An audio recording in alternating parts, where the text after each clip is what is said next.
We've come up to Gateway Garden Center in Delaware, and this is a garden center I had toured in the past with a group called the Garden Center Group. We're going to have Steve, who's co-owner of the Garden Center, on later in the video talking about American Beauty's brand. But we're going to start off with Nancy Bell, who has actually worked at Gateway for how many years did you say? 18. 18 years. Yeah. Okay. And tell us about some other things that you do here in the area. Basically, I am a Gateway product. This is where I first started in horticulture, and from then, Gateway has supported me in learning, and I now teach at Longwood Gardens as well as at Mount Cuba Center. Well, and I love people and I love plants, and so I'm in the perfect place. It's funny, when I visited here, it was like the same week or 2 weeks earlier or something or 2 weeks later, a few years ago. I do this garden center group meeting every time in the exact same month. So for me, garden centers are only pumpkins and mums and pansies and fall color. So I've hit it at the exact same time. But you guys do a pretty good display here. Well, thank you. We try to, and I'm just going to say you need to come back in the spring. That's what I mean. It's really, it's really popping. Right. Yeah. Steve calls this the smallest garden center in America, jokingly. You guys, it is. But you pack a lot in here. There's a lot of things in here. We do, and there's a lot of thought that goes into it, and especially, when at this time of year, a lot of our people that come in are really concerned about supporting the monarchs, and concerned about supporting the pollinators. So we really try to major on plants that are going to get them through that time. But then, of course, fall is absolutely gorgeous in its own way. So we're full in all kinds of color that way. Yeah, oh, it's beautiful. And again, that this has become a definite thing. We're going to talk to Steve a little more about it, about fall flowering plants. That we have seen, like in the history of the garden center business, is not. Spring is spring is spring, and everybody gets spring fever and they want spring things, and don't really think about necessarily this time of year how important it actually is. But even providing for the fall color, when you look at the gorgeous annuals that are back behind us, they're supporting with pollen and nectar a lot of our native insects as well. So let's bounce around with you and see a couple of your favorite kind of fall things here in the garden center. Okay. We've got several perennials that are still showing color up here right now. Absolutely. Yeah. And one of my favorites that's coming in is the asters, and actually as a whole group. My garden at home, which now has a lot of native plants because I have transitioned over the years as I've learned more. Right. The asters are what really, really comes in full right now. But my Phlox Gina, I have at home. It goes along my driveway. And it is, seriously, it's this tall. It's like 4 feet plus. Wow. And the butterflies are all over it. And it gives the big butterflies a place to land. And even Mount Cuba, when they did their trials, this is the plant that attracted the most pollinators out of all of the phloxes. Isn't that wild? And it's got such a thick, heavy stem.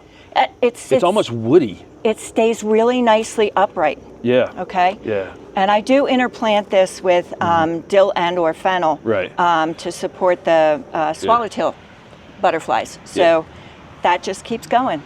We do some hiking. We'll do some hiking in the mountains this time of year, and this, all the Phlox paniculata just keep blooming right through the fall, and they're in the understory a bit. We put these out in full sun in our gardens. They're actually semi-shade tolerant. They need some direct sun, obviously, but you see the butterflies in the understory of the trees finding all the phlox. This time of year. It's great.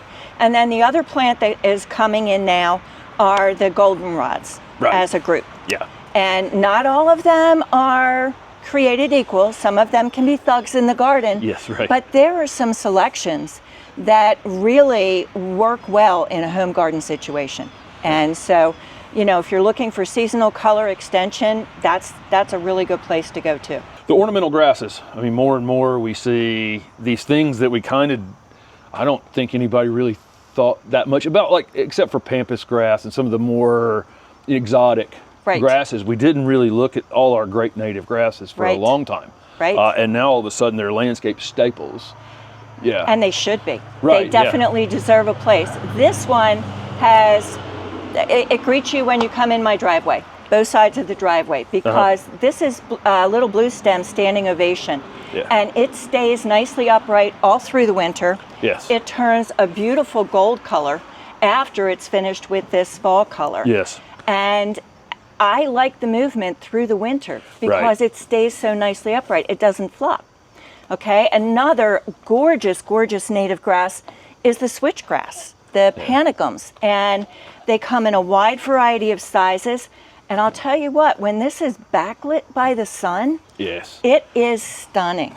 Those little seed heads are just, they glow. Yes. They glow.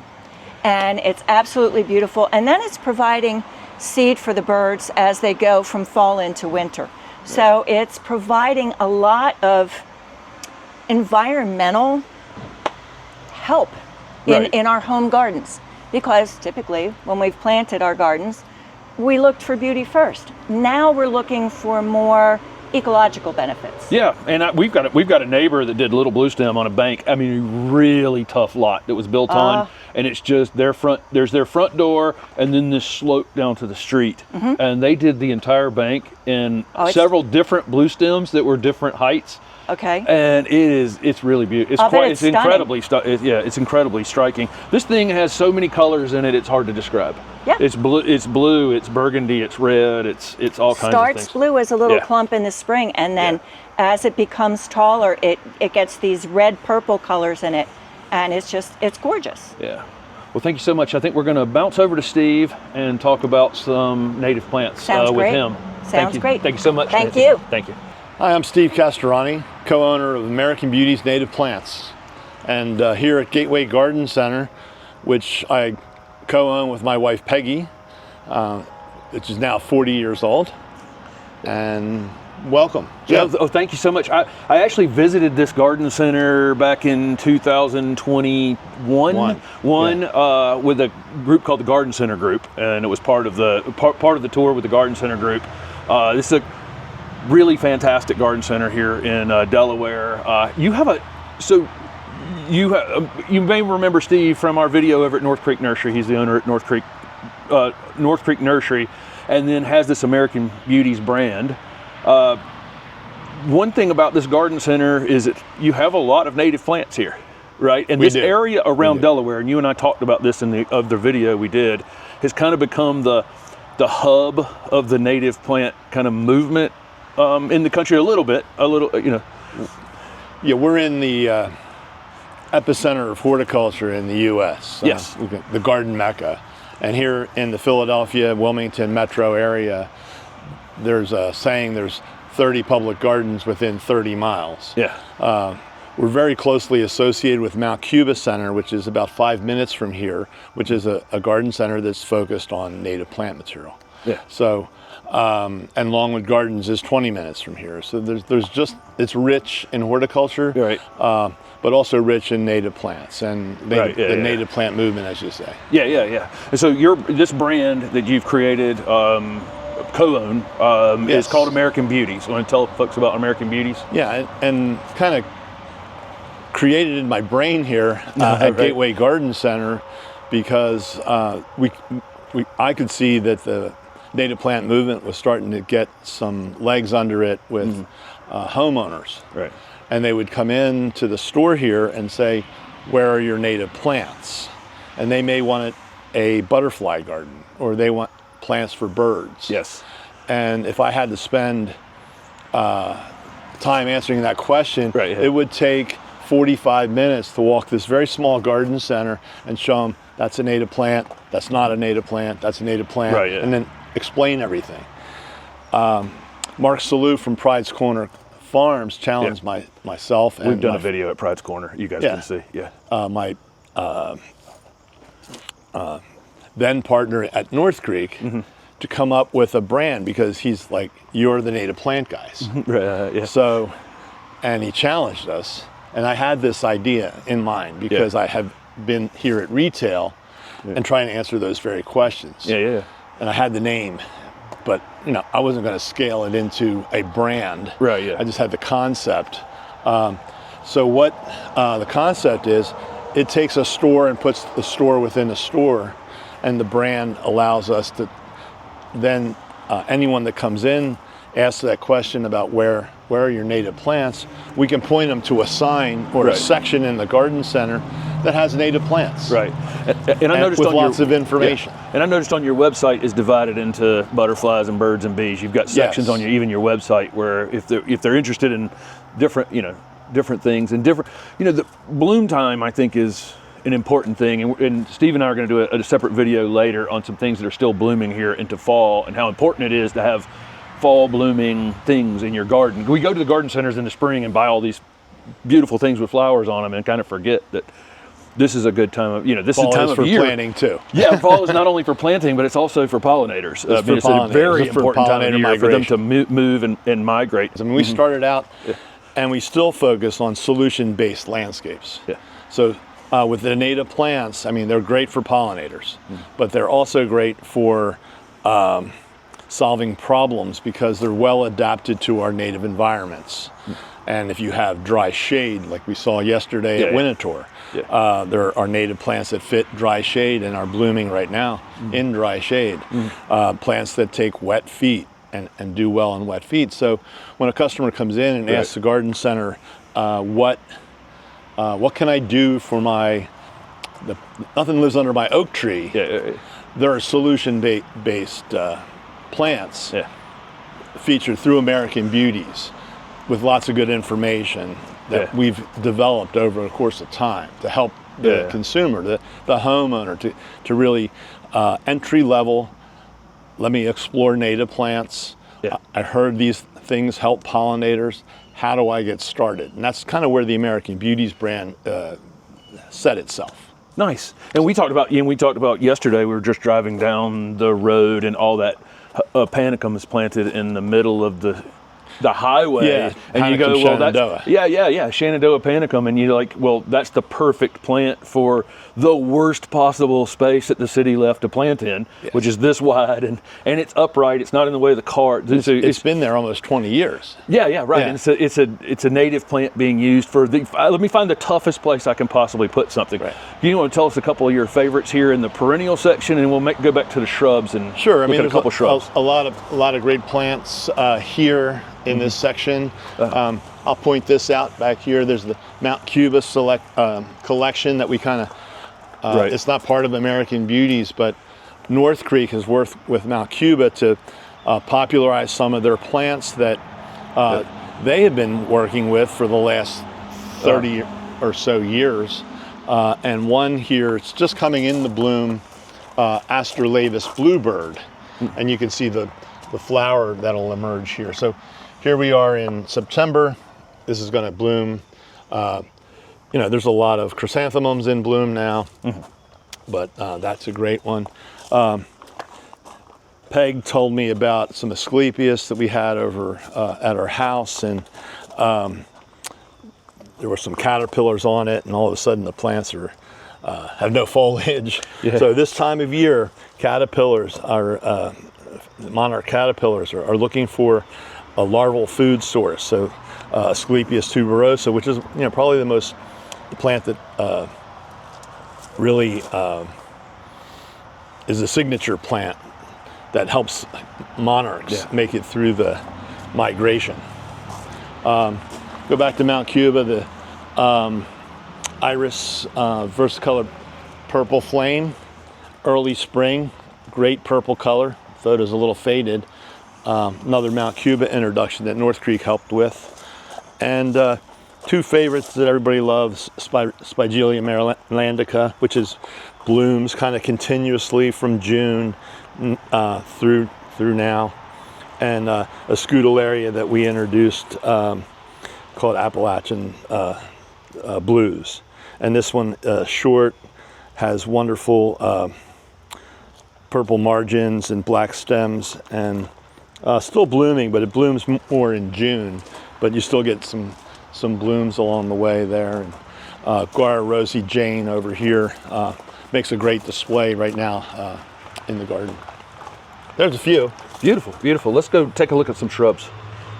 So those of you who are following along with the channel know that the city gave us access to the property that adjoins us in Raleigh. So we're in the process of creating a new all native garden that folks in the city can actually walk through. It's a weird driveway. Somehow the city owns it. Was directly next to us, but we went through the process and have that available to us. And we're looking, we're trying not to plant the every native, you know what I mean? Because there's a group of things that are, when I say native plants, and I said, what's your top 5 native plants?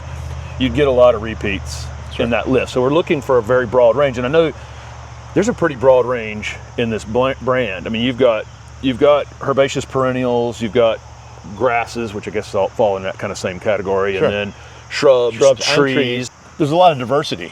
And when a brand wants to have exactly what you said is grasses, perennials, shrubs, and trees, so that you can get a complete landscape and actually integrate all those together, because they all have a purpose, right? Either ornamental or for birds, pollinators, and such. Right. And Itea Henry's garnet, beautiful. This is going to just light up into a beautiful maroon color here this fall.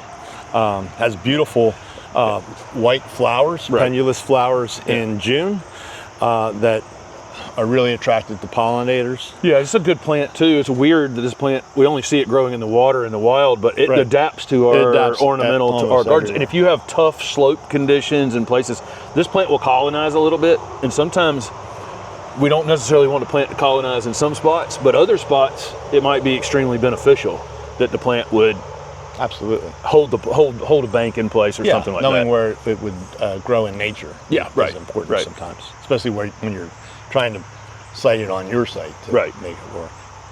I like this Lindera benzoin spice bush. I see it in the woods a lot. It's one of those things that deer don't eat it. Right. Do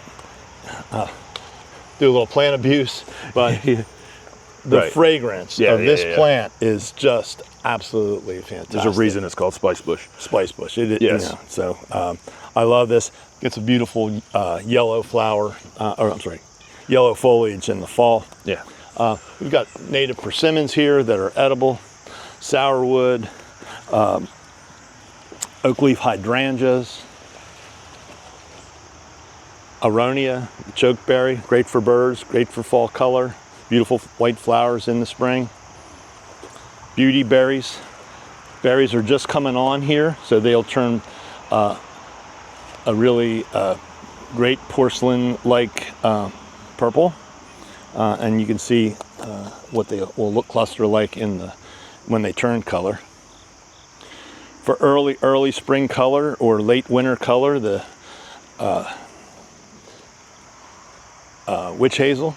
There's an autumn selection also that blooms in the late fall, and the spice bush we talked about. So, and then gray owl juniper, which one of the evergreens. That plant shows up in so many landscapes that folks might not know that one's native. Yeah, it's actually a selection of a native. That juniper being native. Yeah. And one of the other things I want to say, because we're here focused on the Northeast and where we are in the Mid-Atlantic Northeast, we have growers in other parts of the country. So these plants might be different if you went to a garden center and visited in Chicago or in St. Louis. So there'll be some overlap because of the native range of the East, but you'll see these plants also in the native American Beauty's native plants. But there'll be different selections that are adapted and native to those specific areas. Right. How far of a range are you? Right now, we go from northern New England down into Virginia, North Carolina. Right. West to St. Louis area, Kansas. We have a grower that's just coming on that's going to service the Colorado region. Oh, nice. The Intermountain states, Colorado, Utah, up to Minnesota. Right. Chicagoland, Michigan. So primarily the East Coast right now, and we're talking to a grower in Texas, which we're working on. So. Nice. So when you would call something native, how far away from this area in Delaware would you call the thing? Would you call it? They're adaptable through the region. Right. one of the nice things on the website, there's a bonap map that goes with each plant. So if you want to be very specifically, right, gotcha. Oh wow, to know the I didn't know this, the range, and and you want to say, hey, I want this to be in my county, right? Yeah, right. Real specifically. Right. Depends on who the audience is. Right. You know, if you're doing more restoration work, you want to get the genetics closer to maybe use more open pollinated species. Right. And then in the home garden, well, these are sold oftentimes as shrubs in the home garden that aren't necessarily called native, even though they are. Right. So Gotcha. kind of we allow the consumer to make that decision, but we try to give everybody as much information as possible as to the native range. So you're doing some of it open pollinated? I mean, just from seed and not clones? Especially in the perennials. Okay, yeah. really? Yeah, and okay. Now that the program's 20 years old, and we've educated a lot of people, and more people are coming to understand the brand from the bottom up. Consumers are asking the garden centers, and the garden centers are asking the nurseries, and the nurseries are asking us, hey, we want more open pollinated, more regionally local plants. Right, because they're making that relationship with that biodiversity and keeping the biodiversity in their region. Right. So we are hearing them, and we're actually working to popularize more open pollinated species and put them in the program. Right. And what the difference there would be is that when these plants are crossing together and creating seed, you're going to get diversity even within that.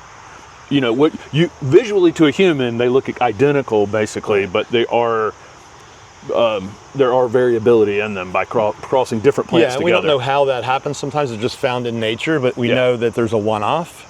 That maybe Henry's garnet was noted that it had great flowers, but it had more striking autumn color, right? So then this is done by cuttings. Cuttings, yes. So open pollinated means it's not clonally produced. Right. But in the program, we don't really sell plants that are hybridized.